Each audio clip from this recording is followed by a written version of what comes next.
amount of change of, of change in the body's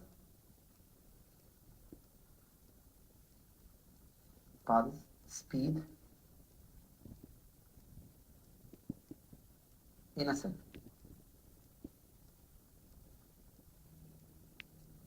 The amount of change in the body's speed in a second. Let's take the given from the question. The amount of change in the body's speed. So the change in speed, change in speed in a second over time of the change. This gives us a, bravo عليكم, this gives us acceleration. So the amount of change in the body's speed in a second is called acceleration. And the answer will be acceleration. The amount of a change in the body speed in seconds. My dear students, you observed that there is a change in the body speed. There is a change. When there is a change in the speed, there is an acceleration. When there is no change in the speed, there is no acceleration. Acceleration will be zero only when the body moves with constant speed. If the body moves with different speed or its velocity changes from time to time, for example, increase or speed up, it is called the acceleration. If it is speed down or decrease, we can call it deceleration.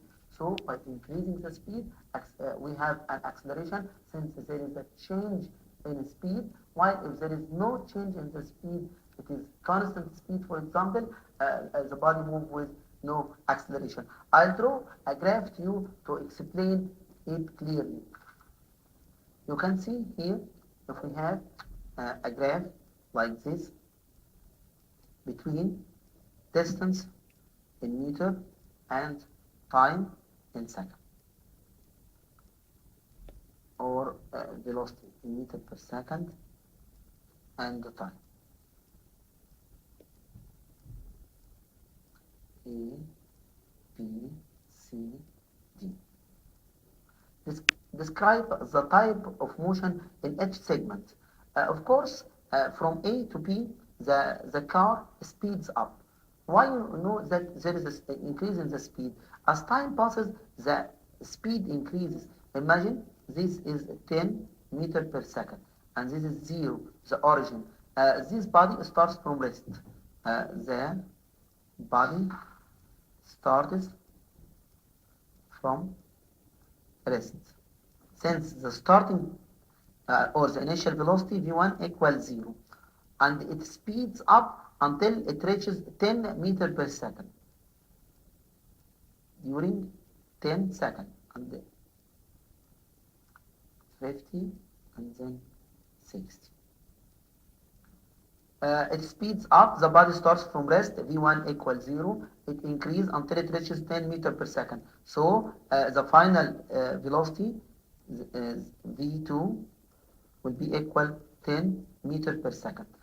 So from A to B, it speeds up during 10 seconds, and we can calculate this acceleration. Acceleration in this area will be 10 meter per second, which is the velocity, minus 0 will be equal 10, divided the time taken 10, and it will be equal 1 meter per second square. This is in the first area. What about the second part? The body moves with constant speed, 0 acceleration, from B to C, constant speed, and it equals 10 meter per second. 0 acceleration, or A equals 0. In this area, it is a deceleration, not acceleration, since the time taken from here to here is 10 seconds, and it starts from 10 until it brought to rest 0. So 0 acceleration equal 0 minus 10 divided 10, and it will be equal negative 1 meter per second square, and it's called deceleration. The point at which the body starts to use the brake, the point at which the driver uses the brakes is C. Then the speed start decrease until it brought to rest after 10 seconds, and with deceleration equal 1 meter per second squared. In this graph, we, my dear student, observed that we have acceleration, and we have zero acceleration or constant speed, and we have a deceleration. You observe that in acceleration, the final velocity is greater than the initial velocity, while in deceleration, the final velocity is smaller than initial velocity. I think it describes the motion of a train. The train starts motion from the station with initial speed equal 0 until it speeds up and between the two stations, and when the train approach to the station, the driver uses the brakes, and its speed decrease until it brought to rest, and it continue in this type of motion to cover the distance between stations. Okay, let's move to another point.